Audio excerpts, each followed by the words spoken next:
네. 느헤미야 1장 1절부터 11절까지 말씀인데 늘 그런 것처럼 천천히 하나님의 말씀을 같이 읽도록 하겠습니다. 시작. 하갈의 아들 느헤미야의 말이라. 아닥사스다 왕 제20년 기슬5월에 내가 수상궁에 있더니 나의 한 형제 중 하나니가 두어 사람과 함께 유다에서 일을 얻기로 내가 그 사로잡힘을 면하고 남아있는 유다 사람과 예루살렘 형편을 물은즉 저희가 내게 이르되 사로잡힘을 면하고 남은 자가 그 도에서 큰 환난을 만나고 능욕을 받으며 예루살렘 성은 회파되고 성문들은 소화되었다 하는지라. 내가 이 말을 듣고 앉아서 울고 수일 동안 슬퍼하며 하늘의 하나님 앞에 금식하며 기도하여 가로되 하늘의 하나님 여호와 크고 두려우신 하나님이여 주를 사랑하고 주의 계명을 지키는 자에게 언약을 지키시며 긍휼을 베푸시는 주여 간구하나이다. 이제 종이 주의 종 이스라엘 자손을 위하여 주야로 기도하오며 이스라엘 자손의 주 앞에서 범죄함을 자복하오니 주는 귀를 기울이시며 눈을 여시사 종의 기도를 들으시옵소서. 나와 나의 아비집이 범죄하여 주를 향하여 심히 악을 행하여 주의 종 모세에게 주께서 명하신 계명과 율례와 규례를 지키지 아니하였나이다. 옛적에 주께서 주의 종 모세에게 명하여 가라사대 만일 너희가 범죄하면 내가 너희를 열국 중에 흩을 것이요 만일 내게로 돌아와서 내 계명을 지켜 행하면 너희 쫓긴 자가 하늘 끝에 있을지라도 내가 거기서부터 모아 내 이름을 두려고 택한 곳에 돌아오게 하리라 하신 말씀을 이제 청컨대 기억하옵소서. 이들은 주께서 일찍 큰 권능과 강한 손으로 구속하신 주의 종이요 주의 백성이니이다.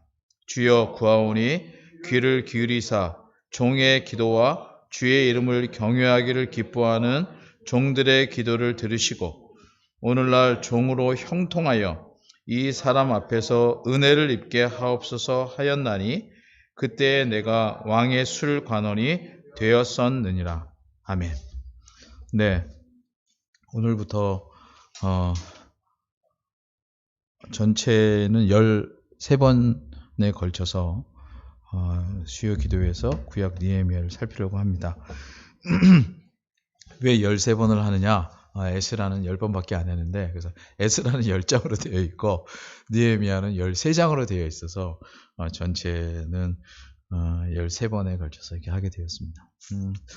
느헤미야서를 뭐 이제 쭉 살피면서 좀 더 얘기를 드리겠지만, 느헤미야는 에스라와 비교하면 에스라는 하나님께서 섭리를 따라서 포로를 귀환하게 하신, 그러니까 하나님께서 70년 회복의 역사를 이루신 것부터 시작해서 뿐만 아니라 과정에 반대들이 있었지만 하나님께서 섭리적으로 인도하셔서 결국 핵심적인 내용은 성전을 재건한 일입니다. 그 성전을 재건하자, 이제 이스라엘에서는 아주 중심적인 건데요. 성전을 재건하자 그와 관련된 이제 언약을 갱신하고 이제 그릇된 걸 바로잡는 일을 이방 여인들과 결혼한 사람들로부터 그 통혼을 끊는 것으로 이제 이렇게 행했는데요. 느헤미야는 그에 비하면 그냥 좀 이따가도 설명할 텐데 아주 단순하게 비교하면 느헤미야는 성전이 아닌 성벽을 재건하는 일인데요. 여기에 중심적으로 흐르는 에스라와 느헤미야의 차이는 에스라는 말씀을 통해서 그것을 했다면, 말씀을 통한 개혁이라면 느헤미야는 기도와 행동으로 회복을 이뤘다, 이렇게 보는 게 좋을 것 같습니다. 그래서 제가 여기 제목을 느헤미야 설교 해놓고 기도와 행동으로, 여기 행동은 나가자 뭐 이런 행동이 아니라 묵묵히 성벽 재건을 이루어낸, 그래서 어쩌면 지금 아까 저희가 기도할 때도 그랬지만 지금 이때 코로나 같은 이 시기에 교회가 가져야 될 자세가 뭔가를 묻는다면 에스라에게도 답이 있고 또 느헤미야에게도 답이 있다. 그래서 상반기에는 코로나가 사실은 어느 정도 이렇게 진행돼서 종식될 거라는 기대가 있었거든요. 근데 그게 이제 안 되고 여름에 다시 이렇게 연장이 되면서 제 마음속에 정말 이때 이렇게 우리의 뭔가로 할 수 없다고 할 때 주께서 내신 가장 최고의 길은 뭐냐면 결국 기도하는 일인데 이것의 좋은 모본이 바로 느헤미야인 것입니다. 근데 또 하나 에스라서에 이어서 느헤미야를 하는 건요. 우리 성경에는 이제 에스라 지금 조금 전에도 느헤미야 저희가 1장 읽었잖아요. 그렇죠? 그 에스라하고 10장까지 끝났어요. 그렇죠? 그리고 느헤미야하고 이렇게 시작이 돼요. 그런데 저도 사실은 전에 주의 깊게 안 보다가 올 여름에 에스라가 다 끝났을 때 5월 마지막 주인데요. 저희 교회 시작부터 이제 늘 오셔서 그 스승으로 이렇게 지도해 주신 조병수 교수님이 은퇴를 하셨는데 은퇴하면서 본인이 은퇴에 대한 이렇게 자기 인생을 쭉 돌아보는 글을 쓰고 맨 마지막에 여호와를 기뻐하는 것이 나의 힘이니라 라는 말씀으로 그 자기 글을 끝내요. 근데 그 여호와를 기뻐하는 것이 나의 힘이라는 말씀이 사실은 이 느헤미야 여러분 잠깐 보실래요? 느헤미야 8장 10절이에요. 느헤미야 8장 10절. 여기 이렇게 돼 있죠. 마지막에 여호와를 기뻐하는 것이 너희의 힘이니라 하고 이렇게. 사실은 이게 느헤미야 전체의 핵심적인 말씀이거든요. 예. 여호와를 기뻐하는 것, 여호와를 기뻐한다는 게 얼마나 복된가. 근데 그렇게 해놓고 그걸 라틴어로 썼는데 가로 열고 라틴어 그러니까 에스라 2권 이렇게 써 있는 거예요. 그 제가 그 전까지 사실은 뭐 지금도 모르는 게 너무 많지만 몰라서 라틴어 성경을 찾아보니까 라틴어 성경에는 에스라 1서가 있고 느헤미야를 에스라 2서라고 이렇게 쓰고 있었어요. 그래서 이게 무슨 말이냐면 꼭 그렇다 이름에 의한 게 아니고 그렇게 연결된 내용이다. 제가 이 얘기를 드리려고 하는. 그러면서 더더욱 관심을 가지게 됐고요. 그래서 전에 8월 달에 성경론을 하면서 여러분에게 이 히브리어 성경을 보여드렸던 것처럼 이 히브리어 성경에는 그런데 이게 이제 우리 감춘 강사님이 더 잘 알겠지만 여기에는 그냥 에스라서 다음에 느헤미야서라고 구분이 돼 있어요. 우리의 편의를 위해서. 그런데 다른 책처럼 이렇게 단락이 돼 있는 게 아니고 사실 그냥 연결되어서 있는 것으로 여러 함축적인 의미를 갖고 있어요. 그래서 제가 그렇게 확인을 했는데 여하튼 이걸 통해서 하나 저희가 알 수 있는 건 느헤미야서와 에스라서가 연속적인 요소도 있고 또 구별된 요소도 있다. 그렇죠. 이게 이해가 되시죠? 그렇죠? 예. 그래서 연속되는 요소는 하나님과의 신실한 약속, 그것을 가지고 바벨론 포로로부터 돌아온 이스라엘을 회복하도록 하는 것은 연속적이고 또 이렇게 구분이 있다면 아까 잠깐 말씀드렸던 것처럼 에스라는 주로 성전을 회복하고 그 안에 하나님의 말씀으로 통혼을 이렇게 근절시키는 부분에 있었다면 느헤미야는 성전은 회복되었지만 여전히 회복되지 않은 성벽, 말하자면 일상적 삶, 삶의 본거지 이 부분들을 회복하는 것에 있다. 그래서 연속과 차이도 있다. 이해가 되시죠? 그렇죠? 그래서 오늘 느헤미야를 살피려고 하고요. 그러면서 한 단계 더 나아가면 오늘 첫 시간이라 1장을 살필 터인데 1장은 바로 그러한 하나님의 회복의 역사 속에 느헤미야가 감당했던 일은 정말 성도가 가져야 될 가장 기본적인 요소였던 기도였다. 그래서 그거를 보려고 합니다. 이해가 되시죠? 그렇죠? 제가 이제 설명을 좀 해나갈게요. 자, 그래서 이제 표면적인 내용이 이렇게 느헤미야 설교 해놓고 기도와 행동으로 회복을 이룬 선지자라고 해놓고요. 그 다음 이제 두 번째 보면 이건 이제 연속 때문에 예전에 비슷한 내용들을 살피려고 하는데 맨 먼저 이제 왼쪽에 있는 화면을 보면 이게 전에 우리가 에스라서 살필 때 이제 그 1차 귀환이라고 해서 첫 번째 에스라가 오기 전에 하나님께서 바벨론 포로로 끌려갔던 사람들을 오도록 했던 게 여기 보면 분홍색이에요. 첫 번째 귀환이고요. 두 번째는 그들이 다 온 다음에 에스라가 와요. 그래서 에스라가 온 거는 여기 빨간색. 그래서 사실은 처음에 왔던 길보다 두 번째로 오니까 훨씬 빠른 길로 오게 돼서 이렇게 왔고요.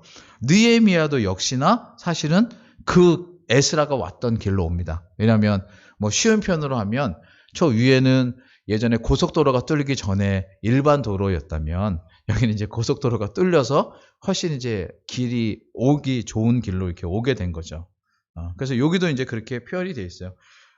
그 세스바살과 스룹바벨이 이제 돌아오고 그 다음에 에스라가 오고 그 다음에 느헤미야가 또 따라오고 이렇게. 그래서 한편으로 에스라와 느헤미야는 동일한 길로 예루살렘으로 돌아온 사람들이었다. 이 부분에서도 또 연속성을 좀 볼 수가 있죠. 근데 하나 시대상으로는 조금 차이가 있는데요. 그 차이가 뭐 많은 건 아니고 죄송합니다.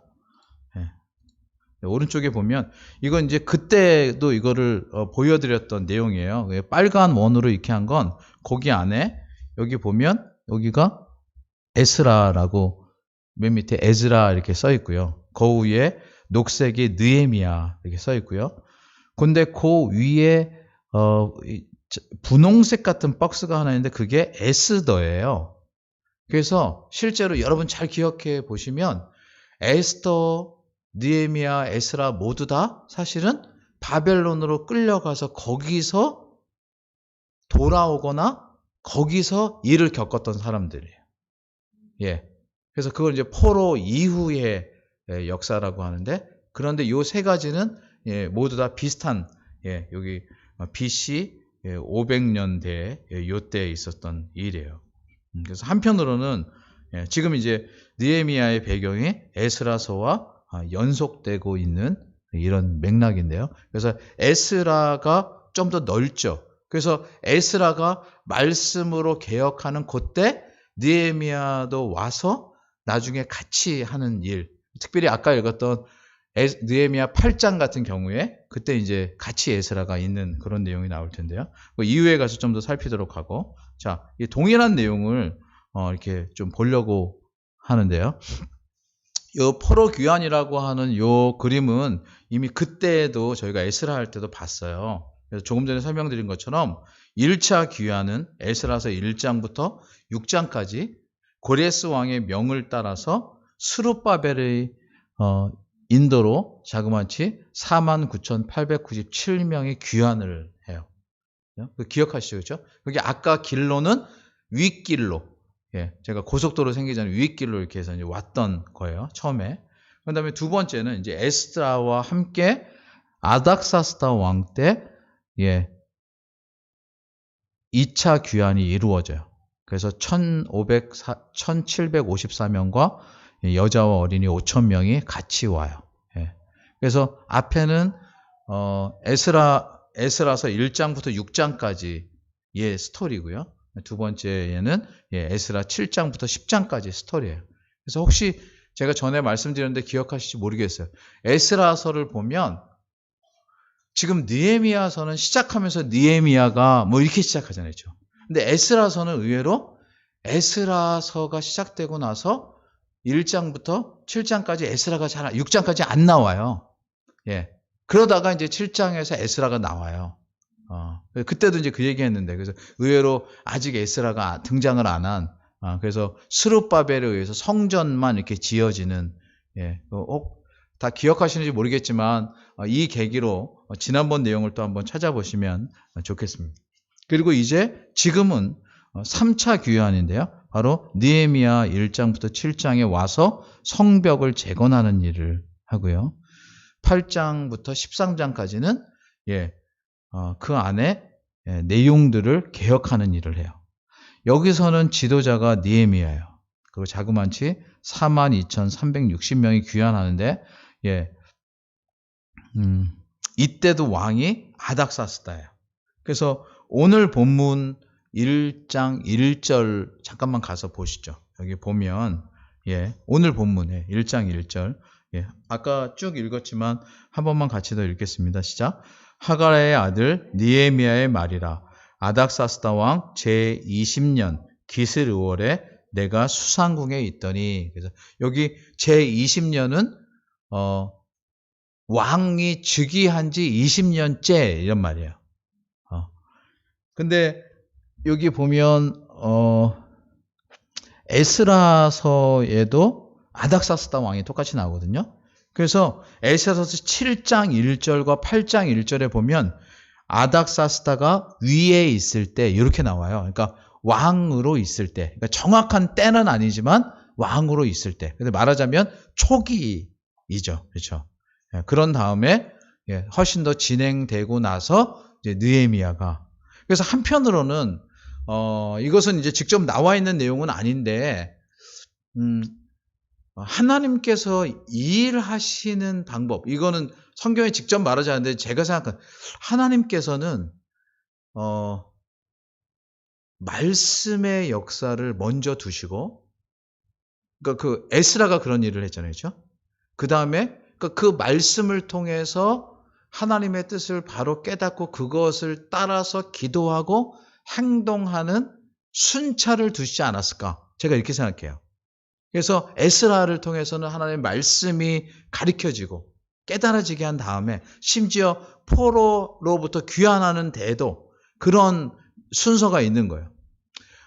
왜 이런 얘기를 하냐면 오늘 그냥 죄송하지만 인터넷에 어떤 목사님이에요. 근데 이 목사님이라고 사실은 저는 그 당사자를 여러 번 본 적이 있는데 실제로 참 얘기하기 어려운 말인데 그 내용은 이거예요. 이분이 목사님이고요. 사실은 저희와 같은 교단 출신인데 지금은 다 거기서 제명되고 떠났어요. 근데 왜 제명되냐? 지금 뭘 하냐면 막 이렇게 교회에서 기도해서 병이 낫게 한다든가. 근데 그 교회만 하는 게 아니라 이분이 출장 서비스도 해요. 다른 데도 가서 막 기도해주고 막 그렇게 해주면 훨씬 더 효과가 있다는 이런 식으로 이렇게.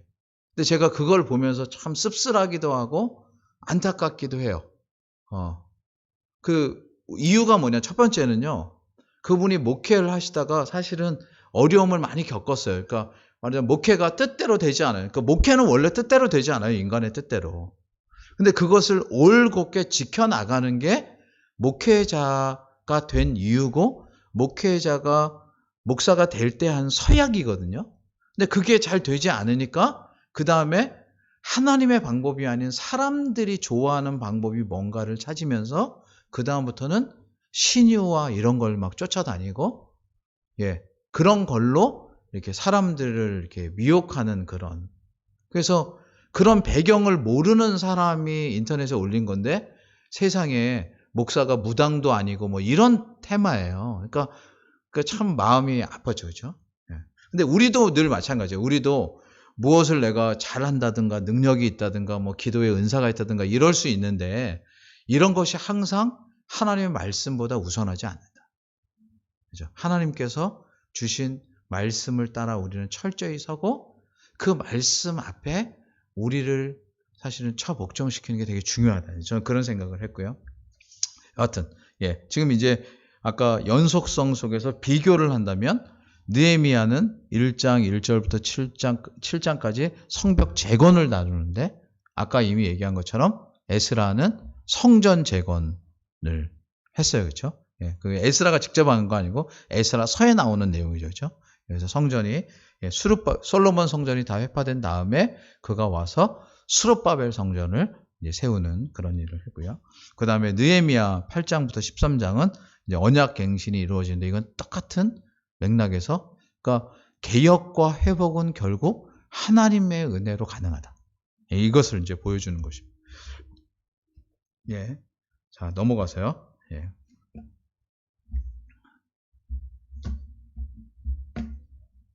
여러 가지를 동시에 해야 되니까 이게 죄송합니다. 잘. 네. 요게 이제 조금 전에 그 귀환에 대한 내용들을 표로 만든 건데, 여기 제가 굳이 이것을 가져온 거는 아까 설명한 것처럼 1차 스룹바벨 성전 재건, 2차 그 에스라, 그다음에 3차 느헤미야 이렇게 지도자가 있고요. 그다음에 그 시기는 첫 번째는 고레스를 통해서, 두 번째는 아닥사스다, 그다음에 세 번째는 역시 아닥사스다. 이렇게 되어 있는 게 있는데요. 그리고 귀한 목적도 첫 번째 와서는 성전을 재건하기 위해서 왔고, 두 번째 에스라가 와서는 성전 중심의 신앙 공동체를 회복하는 게 중요했습니다. 그 세 번째인 지금 느헤미야가 와서는 예루살렘 성벽을 중건하고 역시나 공동체의 질서를 확립하는 이런 일인데요. 제가 굳이 이 표를 갖고 왔던 이유는 여기에 중요한 포인트가 하나 있어요.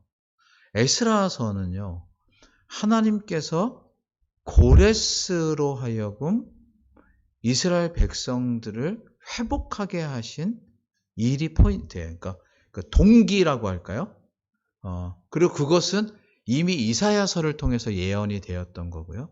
하나님께서 계속 약속하셨던 걸 하나님이 이루셨는데, 이 느헤미야서에서는 실제로 다 하나님이 이루시지만 하나님께서 우리를 사용하시기도 하시는 게 바로 포로로 끌려간 사람들 중에 느헤미야와 같이 당시 그 곳에서 고위직으로 있었던 사람임에도 불구하고 하나님의 교회, 하나님의 나라를 위해 기도하던 느헤미야의 기도를 하나님 기뻐 들으셨다.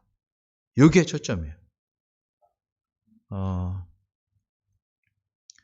여기서 우리 생각할 게 되게 많죠. 하나님께서 지금 이제 코로나19 이 사태에서 어떻게 이것을 회복시킬지 우린 잘 모릅니다. 그래서 일반적인 은총을 아까 제가 구분을 해서 우선은 치료제도, 백신도 또 여러 이런 것들이 이제 진행되기를 바라죠. 정부의 방역도 되게 존중해야 될 하나님께서 내신 거니까. 근데 동시적으로 이 땅에 있는 또 다른 나라인 영적인 나라에 속한 우리는 뭘 할 것인가 라고 할 때 사실은 우리는 아주 겸손하게 하나님의 뜻이 이루어지기를 구하는 것을 감당할 수 있는 거예요. 그거는 구약 속에서든 지금이든 동일하게 우리가 배울 수 있는 주제인 거예요. 그래서 오늘 이제 본문으로 이제 1장이니까 다음 주부터는 이제 본문을 주로 다루겠지만 오늘 보면 아까 1장 1절 저희가 읽었어요. 그렇죠? 그런데 2절부터 4절까지를 여기 이제 제가 인용해 놓은 게 그런데 한 번만 더 읽어보도록 하겠습니다. 2절부터 4절까지 읽을게요. 시작. 나의 한 형제 중 하나니가 두어 사람과 함께 유다에서 이를 얻기로 내가 그 사로잡힘을 면하고 남아있는 유다 사람과 예루살렘 형편을 물은즉 저희가 내게 이르되 사로잡힘을 면하고 남은 자가 그 도에서 환난을 만나고 능욕을 받으며 예루살렘 성은 회파되고 성문들은 소화되었다 하는지라. 내가 이 말을 듣고 앉아서 울고 수일 동안 슬퍼하며 하늘의 하나님 앞에 금식하며 기도하여. 여기까지.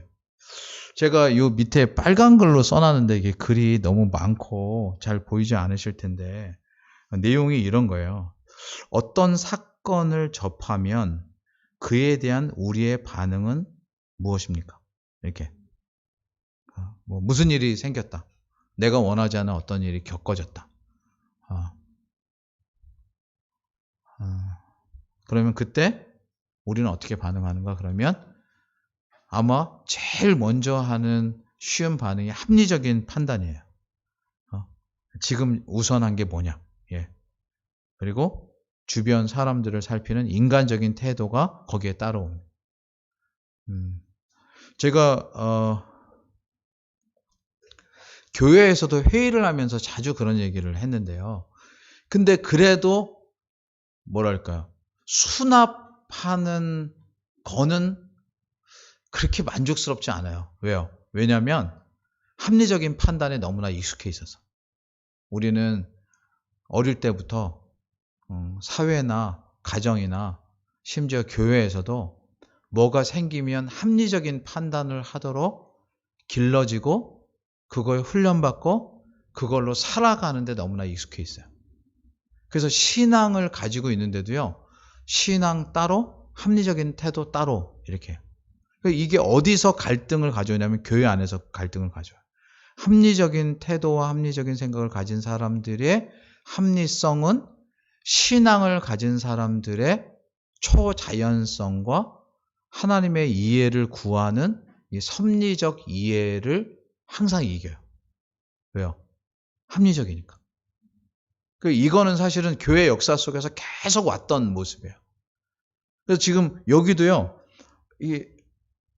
이런 형편을 듣고 앉아서 울고 수일 동안 슬퍼한다. 이 4절의 말씀을 이렇게 나누어 보면 거기까지는 합리적인 반응이에요. 감정적인 반응이기도 하고 사람들의 당연한 반응이에요. 근데 그러고 나서 거기에 대해서 합리적인 태도가 뭐냐면 그럼 어떻게 할 것인가 이제 이런 건데요. 여기 지금 이렇게 떨어져 있는 아까 거리로 봤잖아요. 이렇게 떨어져 있는 일이라면 사실은 불가능하다. 예. 이렇게 판단했을 거예요. 아니면 뭐 다른 인간적인 어떤 교회에서 어떤 일이 생겼어요. 뭐 예를 들어서 재정적인 문제든 어떤 문제든 그러면 거의 대부분 사실은 우리가 흔히 생각하는 방식을 생각해요.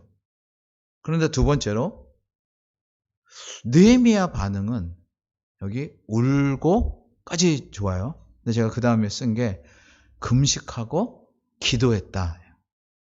그래서 물론 이것을 가지고 성경이니까 지금 이런 반응만 기록하고 있지 않는가 싶기도 하지만 그런데 느헤미야가 이후에 보인 태도나 여러 가지를 볼 때 그는 이방에 있었지만 그렇죠? 지금 페르시아의 바벨론에 이방에 있었지만 절대로 지금 우리가 어릴 때부터 합리적인 데 사고받고 그런 데 익숙하고 그런 것으로 채워져 있었던 연고라 당연히 그렇게 반응하는 것 같지 않게 그 가운데서 하나님께 나아가는 반응을 보였어요.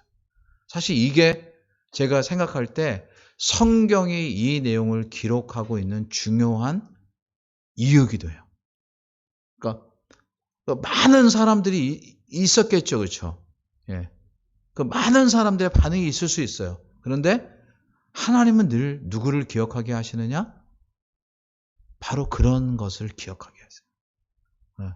이게 우리에게도 주어진 과제예요. 교회도요. 제가 뭐 이건 수백 번, 수천 번을 얘기해서 너무 익숙하시겠지만 사람을 기억하는 한 실제로 그거는 그 사람의 능력이 다하면 그 다음엔 더 이상 드러나지 않아요. 왜요? 그 사람은 자기가 죽으면 더 이상 영향력을 발휘할 수 없으니까. 예. 남은 제자들이 어떻게 한다고 하지만 그거는 한계적이에요. 그런데 그 사람이 자기의 능력이 아니라 하나님의 능력을 드러내려고 하면 그 사람이 죽어도 그 사람의 끈이 끊어져도 하나님은 그걸 사용하셔서 드러내시고 인도하세요. 그래서 그거를 향해서 가는 모습이 지금 여기 느헤미야 속에서 보여진 거예요. 그러면서 그가 지금 울고 금식하고, 금식한다는 말이 사실 결국 자기의 인간적인 힘을 내려놓는다는 거잖아요. 그렇죠? 그러면서 뭐로 나가냐? 하나님께 기도하는 것으로 나가요. 그래서 1장은 사실은 이렇게 기도하여 라고 하는 4절 넘어서부터 5절, 6절, 7절, 8절, 9절, 10절, 심지어 11절 거의 끝에까지 다 기도의 내용이에요. 그래서 사실은 느헤미야를 열면서 우리가 생각하기에는 이제 에스라에 의해서 느헤미야가 이제 성벽도 재건하고 회복하고 대단한 역사를 이루었다 이렇게 기대하잖아요. 그런데 실제로 느헤미야 1장이 보여주고 있는 메시지는 아니에요. 그가 한 행동이 아니고 그는 오직 하나님 앞에서 안타까움을 가지고 기도하였더니 하나님께서 그를 통해 회복해 하시는 역사를 주셨다.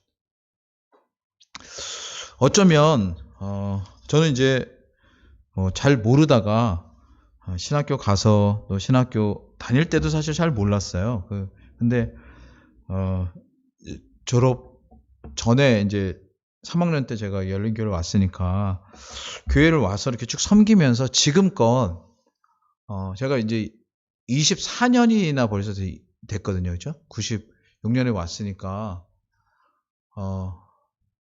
올 때는 우리 성령이처럼 저렇게 멋있지는 않았지만 그래도 머리는 검고 예, 팔팔했던 그런 청년, 예, 이제 결혼해서 아이들 둘 이제 한비씨가 뱃속에 있을 때 왔으니까 예, 그랬는데 지금 이제 머리가 휘어져서 제가 문득 거울을 볼 때마다 예, 아직 저희 손주가 난 건 아니지만 예, 사람들이 문득 보고 할아버지다 부를 만큼 이렇게 머리가 휘었구나. 세월이 24년이 짧을 수도 있지만 또 길 수도 있어요. 저한테는 인생의 아주 중요한 시간을 교회에서 이렇게 보냈어요. 그런데 제가 살아온 만큼 그 전에 살았던 만큼 산 건 아니지만 뒤에 30살부터 지금 54살까지 이 삶을 쭉 지내오면서 한 가지 느낀 건 뭐냐면요. 교회는 정말 하나님이 주인이세요. 그리고 교회를 이루어 간다는 건요. 하나님을 아는 거예요. 이게 제일 중요해요. 나머지는 다 데코레이션이에요. 그래서 그 하나님이 나타내시고 드러내시는 것들이 어떠한가.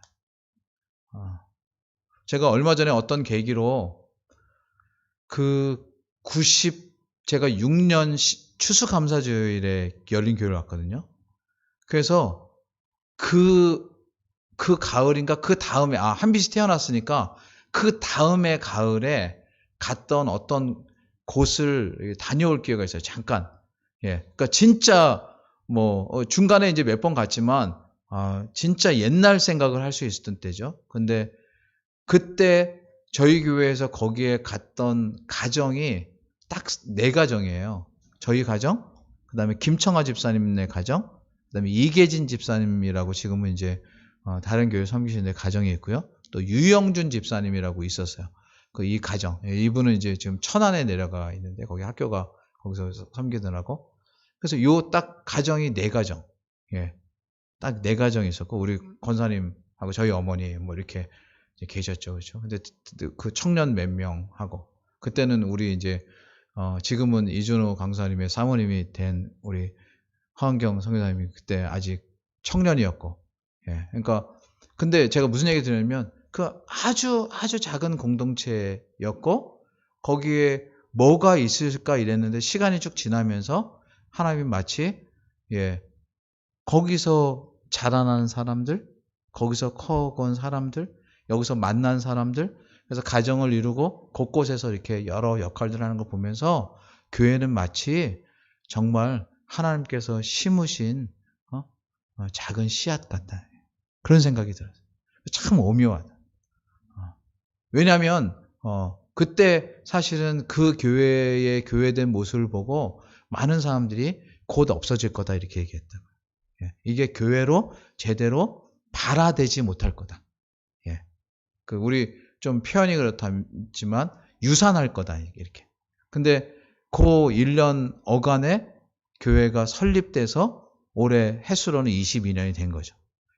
그리고 설립되고 다냐? 그럼 아이가 태어났다고 다냐? 100일을 하고 돌을 하는 게 옛날에는 태어나서도 많이 죽어서 호적에 안 올리고 했었거든요. 그러니까 근데 호적에 올린 다음에라도 잘 컸냐? 그러면 사실 그러기 어려워요.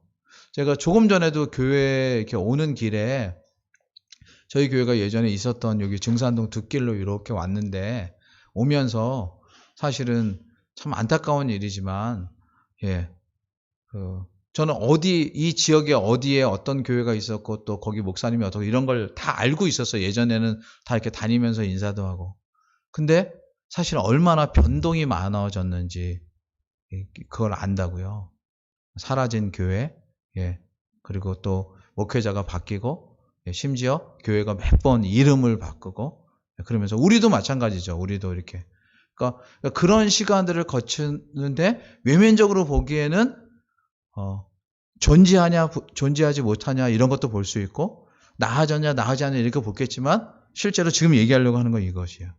교회는 하나님이 철저히 주관하고 인도하신다. 지금 느헤미야는 지금으로부터 약 2600년 전, 2500년 전에 바로 그것을 심령에 가졌던 거죠. 예루살렘에 그렇게 지금 성전이 섰는데도 또 방해자들에 의해서 거기에 여러 성들이 회파되고 그런 일들이 계속 있음을 보면서 마음속에 내가 지금 할 수 있는 길은 오직 한 가지. 하나님께 기도하는 것이다. 그래서 사실은 기도의 내용으로 이제 들어가 볼게요. 그래서 오늘도 이제 저희가 조금 이따 마치고 같이 기도할 터인데 기도하면서 느헤미야는 이렇게 기도를 시작합니다. 첫 번째 5절인데요. 같이 읽겠습니다. 시작. 가로되 하늘의 하나님 여호와 크고 두려우신 하나님이여 주를 사랑하고 주의 계명을 지키는 자에게 언약을 지키시며 궁유를 베푸시는 주여 간구하나이다. 아멘. 이렇게 얘기합니다. 사실은 당시 이 느헤미야에게 있어서 느헤미야가 우리 아까 11절 읽었으니까 아닥사스다 왕의 술 맡은 관원이었거든요. 실제로 아닥사스다 왕 당시 그 최강대국의 아닥사스다 왕이었다면 사실은 그 사람 마음대로 사람을 죽이기도 하고 살리기도 했을 거예요. 그런데 사실은 그는 그런 거에 연연하지 않고 자기가 믿는 하나님 앞에 기도하기를 기뻐했고 그 하나님이야말로 참으로 하늘의 하나님이다. 모든 것을 주관하시는 하나님이다. 이것을 믿고 고백했던 거예요. 그러면서 그 분께 했던 내용이 뭐냐면 여기 이제 기도의 내용이 5절부터 7절까지가 첫 번째는 회개하는 일이에요. 하나님 6절 마지막 이스라엘 자손의 주 앞에 범죄함을 자복하오니 하나님 제가 더 기도하지 못했습니다. 이런 일들이 사실은 영적으로 하나님의 은혜를 구하지 못한 일입니다. 저는 요즘에 언론을 보면서도 그런 생각을 갖고요. 우선은 언론을 보면서는 정치인들이 지금 여러 일들을 보면 예전 같은 경우에는 지도자들이 했던 제일 먼저 일이 뭐냐면 어려운 일이 있을 때 지도자들이 사실은 그때는 이제 신 개념이 제대로 없었으니까 실제로 하늘의 신에게 제사를 지내는 거였죠. 조선시대나 이럴 때.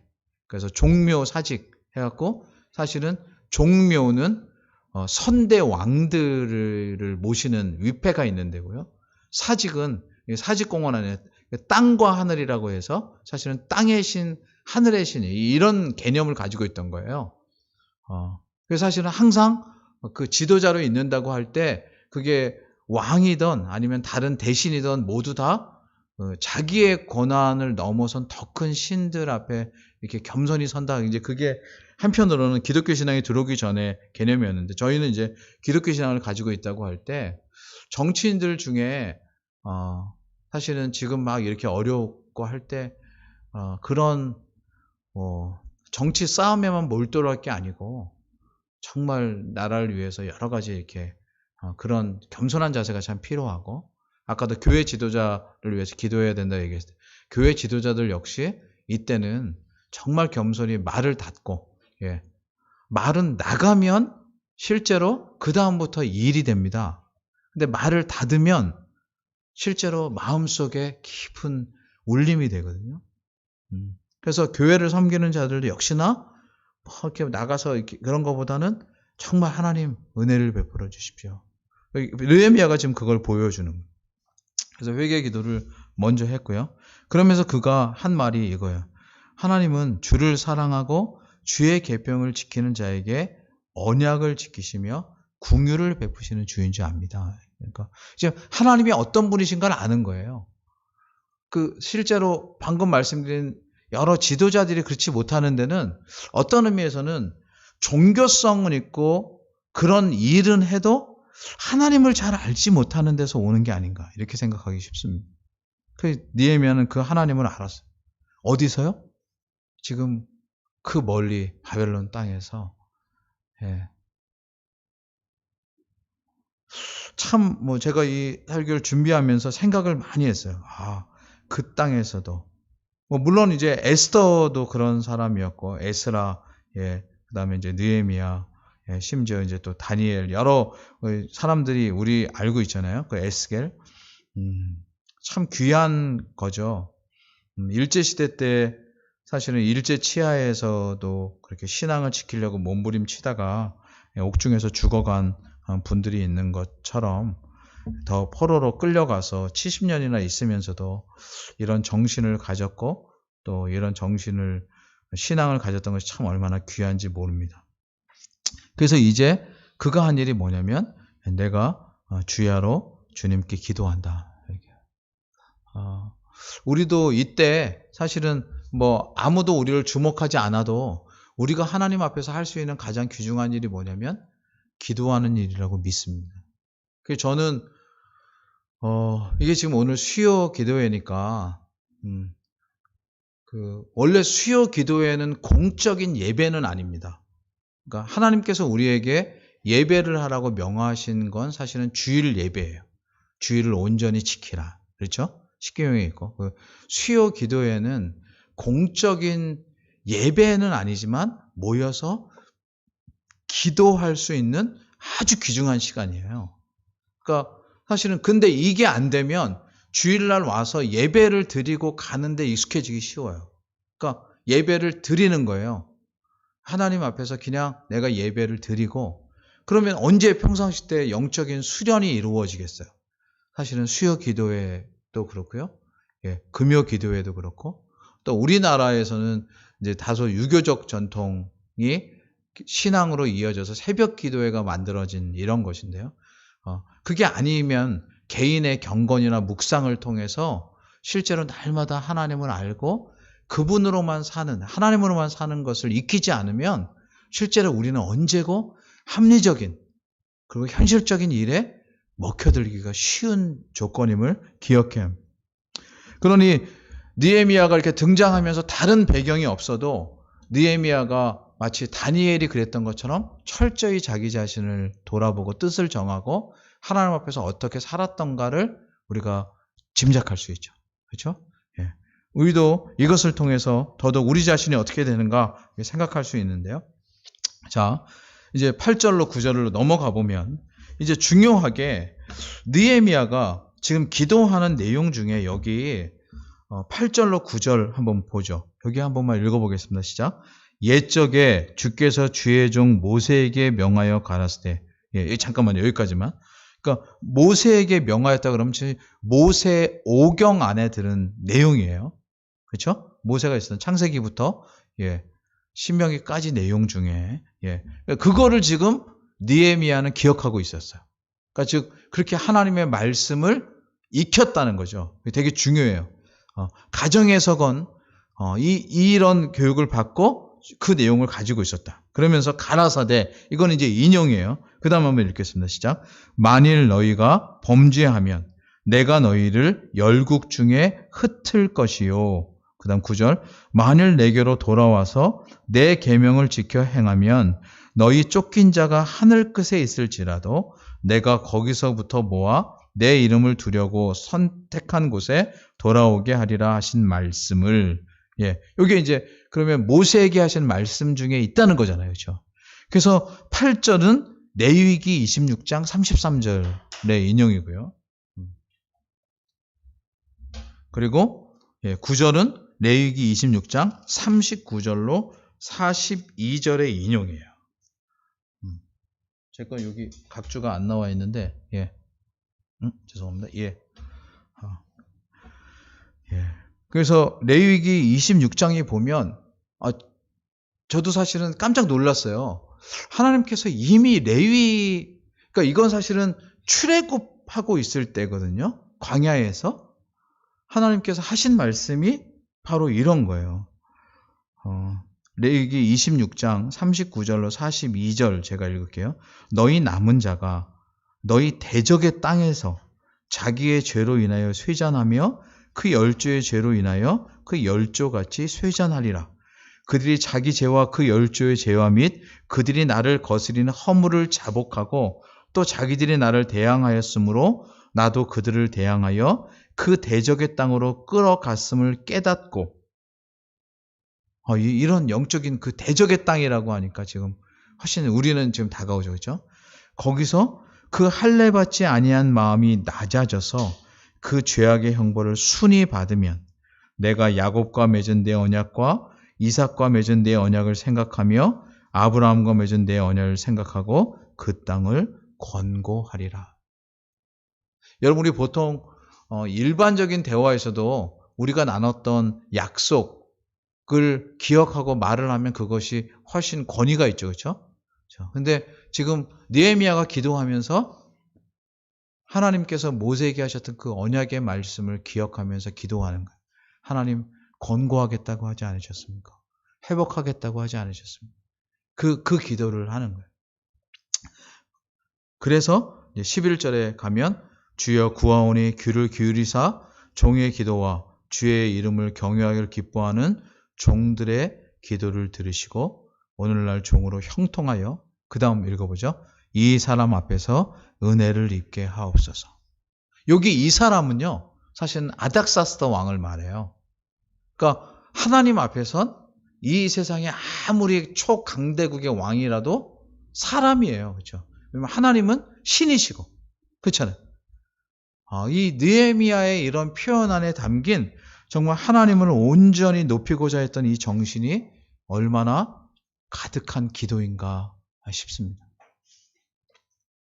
그런데 여기 덧붙여 말하는 게 그때에 내가 왕의 술 관원이 되었었느니라 이렇게 되어 있습니다.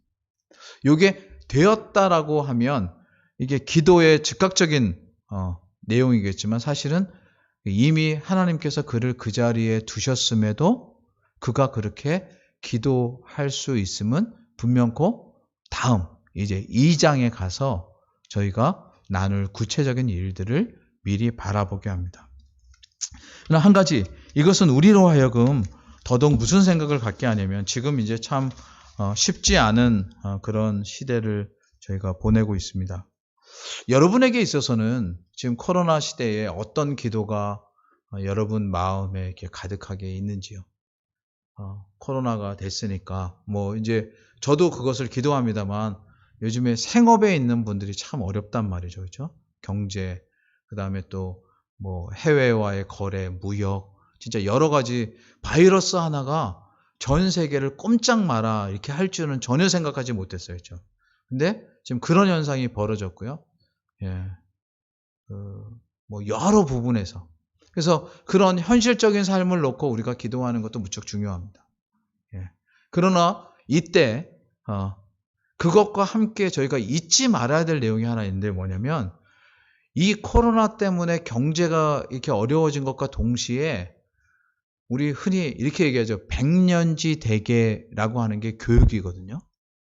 근데 실제로 요즘에 아이들, 그 다음에 요즘에 학교, 심지어 대학, 이런 데도 수업이 제대로 이루어지지 않아요. 그리고 사실은 교수들도 이런 상황을 겪어보지 않았기 때문에 본인들은 최선을 다하고 있지만 교수들은 이제 박사학위 마치면 30대부터 은퇴를 앞둔 60대까지라고 있을 때 60대의 교수님들은 사실은 이런 인터넷이나 이런 게 익숙한 건 아니거든요. 30대나 이런 분들은 익숙하지만 그러니까 사실은 교수마다 격차가 너무나 큰 거예요. 선생님들도 마찬가지세요. 선생님들도 이제 연륜이신 시니어 선생님들이 계시고 전문 선생님들이 있는데 선생님들도 마찬가지. 지난 주일에는 우리 식사하다가 사역자들이 학교에서 그러면 체육 선생님이나 음악 선생님은 애들이 모여야 되잖아. 근데 모일 수가 없잖아. 그럼 완전히 자기가 아무런 존재감이 없는 선생님이 돼버렸잖아요. 정말 중요한 과목들인데. 마치 이제 이런 상황들을 생각할 때 제가 뭘 꼭 기도해야 되냐면, 이런 중에도 사람들이 잘 길러지고 바른 교육과 정신이 이어지는 게 얼마나 중요한가. 예. 이걸 우리가 놓고 또 기도해야 됩니다. 경제, 무역, 현실의 삶, 의료 이런 것뿐만 아니라 정말 교육 분야가, 왜냐하면 이거는 티가 안 나는 거예요. 그런데 정말 중요해요. 근데 더 있어요. 이제 신앙의 부분입니다. 사람이 자꾸 죽음 앞에 서고 현실의 무력함 앞에 서면요, 신앙에 있어서 이렇게 회의감을 갖습니다. 그래서 실제로 세계 1차, 2차 대전을 거치면서 사람들이 유대인들이 나치에 의해서 많이 죽어갔거든요. 그럼 나치도 사실은 독일 사람들이 교회를 안 다니는 사람, 거기 다 루터파예요. 국가교회예요. 그러니까 모든 독일 사람들은 다 교인이에요. 그러니까 그 교인들이 유대인들을 다 잡아서 죽였어요. 그렇다고 볼 때, 그러면 유대인이 믿는 하나님과 독일이 믿는 하나님을 구분할 수 있나요? 없죠. 그렇죠. 하나님은 하나님인데. 그러니까 사실 사람들이 그러지 않아도 삶이 힘든데 그것이 신앙과 정신을 건드니까 그런 질문을 하냐면, 과연 하나님은 어디 계십니까? 하나님은 그러면 없는 거 아니냐. 그래서 심지어 나온 신학이 사신신학이, 하나님은 죽었다. 이렇게. 근데 저는 거기에 동의하지 않습니다. 저는 우리는 다 알 수 없지만 하나님은 그런 중에도 당신의 백성들을 붙들고 인도하셨다. 저는 그렇게 믿어요. 그리고 죽어간 자들에서도 죽음이 어떻게 할 수 없는 영혼의 구원을 얻은 자들이 분명코 있다. 이렇게. 근데 지금 이제 제가 뭘 말씀드리냐면, 느헤미야의 이 기도를 보면서 에스라에 이어서 에스라가 말씀으로 개혁하려고 하고, 그렇게 해서 포로 귀환 후에 이스라엘을 새로 세워갔던 것처럼 하나님께서 여기에 덧붙여 느헤미야를 그 뒤에 연결시킴으로써 우리로 하여금 지금 보게 하시는 것은 뭐냐? 말씀에 충만하고 말씀에 붙들린 것과 동시에 우린 그것을 지탱하고 나아가기 위해서는 결국 기도의 자리로 나아가야 되고 깊은 기도가 있어야 돼요. 제가 말씀을 이제 맺으려고 하는데요. 사실은 여기 계신 분들 중에 이제 사역자들은 대부분 다 같은 학교 출신입니다. 저도 합신 출신이고, 저는 평생에 제가 다녔던 학교가 되게 많은데요. 예, 그 학교 중에 제일 감사하고 사랑하는 학교가 사실은 합신입니다. 제가 나온 신학교를 제일 사랑합니다. 왜냐하면 거기서 아주 귀중한 정신을 배웠기 때문이에요. 그리고 여타한 얘기들이 아무리 있어도 그 정신이 훼손되지 않고 이어져 가기를 전에는 기도했고, 지금은 이제 제가 그거를 보수해야 될 세대가 돼서 그걸 지키려고 되게 노력합니다. 왜냐하면 그래야 우리 후배들한테도 그것이 갈 것이고, 우리가 다 이 땅을 떠난 후에 또 그 다음에도 하나님께서 학교를 두시는 한 이어져 갈 것이기 때문에. 근데 한 가지, 합신을 다니면서 그때도 그랬고 지금도 말로 하지 않고 제일 이게 이랬으면 하는 게 뭐냐면요, 사실은 기도의 부족이에요. 합신을 나온 사람들은요, 대부분 다 신학을 많이 배워서 똑똑해요. 말도 잘해. 그런데 그 영적인 감화력이 적어요. 설교는요, 말발로 하는 게 아니고 지식으로 하는 게 아니고 영혼을 향해서 던지는 건데요. 합신 나온 사람들 중에 공부에 재미를 붙이면 공부는 잘해요. 근데 영혼에 던지는 메시지가 약해. 제가 그게 학교 전체를 이렇게 싸잡아서 그런 게 아니고, 학교는 너무나 좋아요. 근데 우선은 공부량이 많아. 그러니까 공부가 기도하는 것보다 더 필요해. 그러니까 당장 절실해. 그러니까 해. 그래야 졸업하니까. 그래야 과정을 통과하니까. 예. 그리고 그것이 지금 분위기니까. 이 말은 뭐냐면 지금 느헤미야를 하면서 제가 이 말을 처음 꺼낸 거예요. 느헤미야가 거기 있으면서 기도하지 않아도 아무도 뭐라고 하지 않았을 거예요. 이제 이방이잖아요. 그렇죠? 자기는 술 맡은 관원장이잖아. 술 맡은 관원장의 지위란 여러분 아시잖아요. 그렇죠? 예. 왕 옆에서 직접 보좌하는 수준이니까 우리로 따지면 비서실장 레벨이다. 이렇게 해석하기도 하는데 그러니까 상당히 높은 고위직이고 특별히 유대인인데 그렇게 고위직에 있었다는 건 사실 대단한 일이었어인데 그가 은밀하게 했던 건 하나님 앞에 바로 선 기도예요. 그러니까 이거를 기도의 횟수, 기도를 잘한다 이런 의미가 아니라 결국 경건과 하나님 앞에 선 참다운 모습이 기뻤다. 그러면 신학교에서는 신학교의 3년 과정 동안 이걸 할 수 없으니까 사실은 학교가 제공해 주진 않아요. 그건 우리 개인이 신학생들이나 우리 개인이 그것을 감당해야 돼요.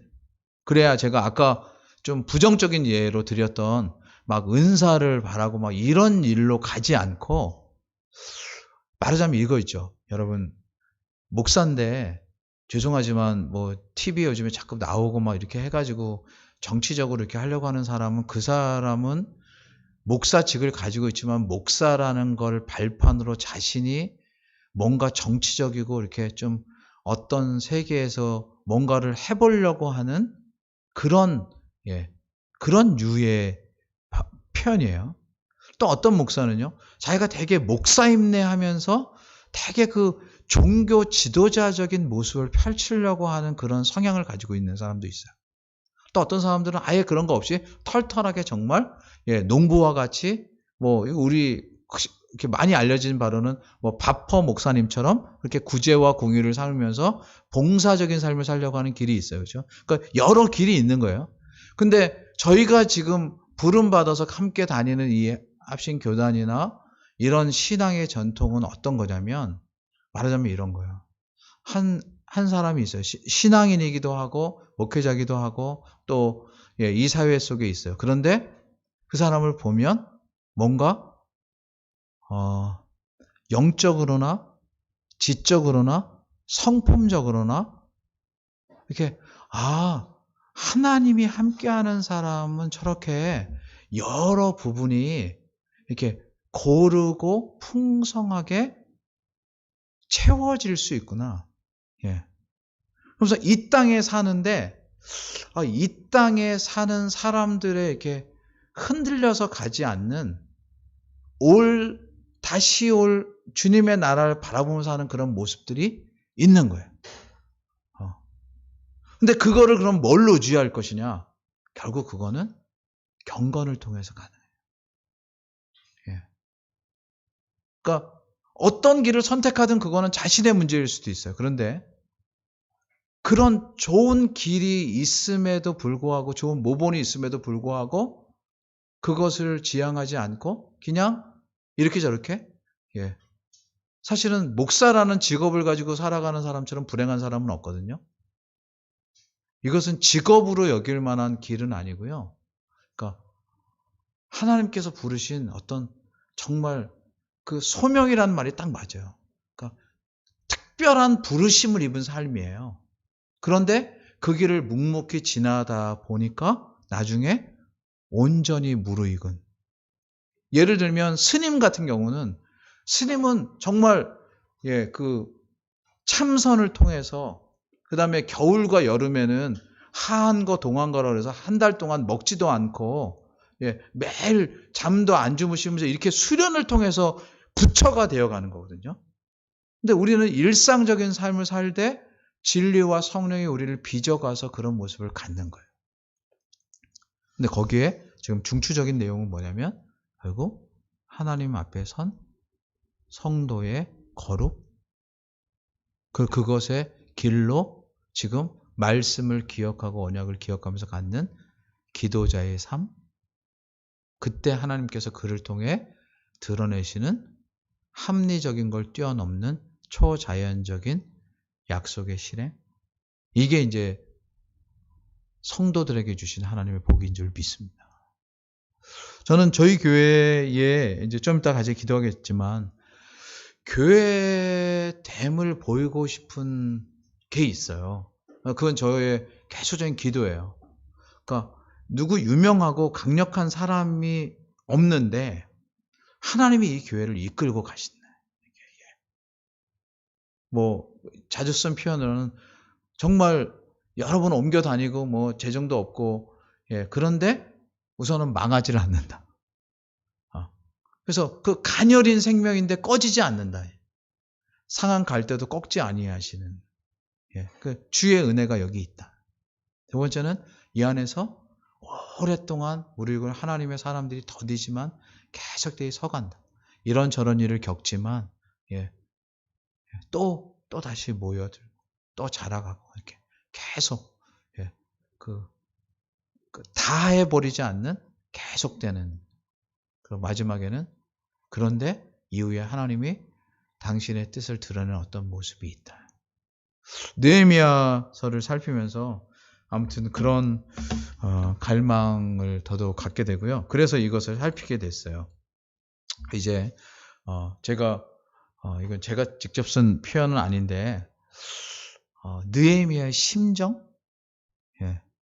여러분 오늘 집에 가셔서 여기서로 만족하지 마시고 느헤미야서 1장에 나온 느헤미야의 심정이 어땠을까? 제가 사실은 여기 뭐 이렇게 원고를 적으면서 그런 내용들을 이렇게 담고 있어요. 느헤미야는 하나님의 백성인 이스라엘과 예루살렘을 얼마나 사랑했는가가 여기 나타납니다. 실제로 방관하지 않고 그냥 이렇게 나 몰라라 하는 게 아니고 그 아주 깊은 애정. 왜냐하면 하나님께서 내게 맡기신 거니까. 두 번째는 바로 그것을 이루는 길이 기도임을 느헤미야는 잊지 않았어요. 그게 심정에 있었어요. 그래서 아무도 몰라줘도 하나님 앞에서 내 영혼을 정결케 하고 그분 앞에 서는, 그리고 하나님의 약속을 기억하면서 기도하는 것을 통해 느헤미야는 하나님의 역사 속에 참여하는 일을 감당했던 거예요. 자, 오늘은 첫 날이라 충분하진 않지만 여기까지 서론으로 살피도록 하고 다음 수요일부터 좀 더 많이 살피도록 하겠습니다. 기도하겠습니다. 하나님 아버지, 오늘 또 느헤미야 말씀을 살피는 기회를 저에게 주셔서 감사합니다. 어쩌면 지금 코로나로 교회가 모이지 못하는, 한편으로는 일제시대 이후 그리고 공산 치하에 있던 6.25 전쟁 그 상황 이후에 저희는 눈에 보이지 않는 적으로 말미암아 교회가 대면하여 모이지 못하고 여러 일들을 겪습니다. 그런데 그것을 적이라고 하기에는 또 우리는 그 실체를 알지 못하니까 주님, 이런 가운데 저희가 간절한 심령으로 주 앞에 기도합니다. 주님, 저에게 주님을 더 깊이 아는 은혜를 허락하여 주옵시고, 이런 어려운 때 앞서 신앙의 모본을 보였던 신앙의 선배인 느헤미야를 또 배우는 은혜를 허락하여 주옵소서. 그래서 우리가 그가 하나님께 은혜를 입었던 그런 경건과 기도의 자세를 가졌던 것처럼 저희 또한 그런 기도와 경건의 자세를 익혀가고, 그래서 이 시대에 맞는 또 이 시대에 또 역할을 감당하는 저희로 설 수 있도록 주님 도와 주옵소서. 예수님의 이름으로 기도하옵나이다. 아멘.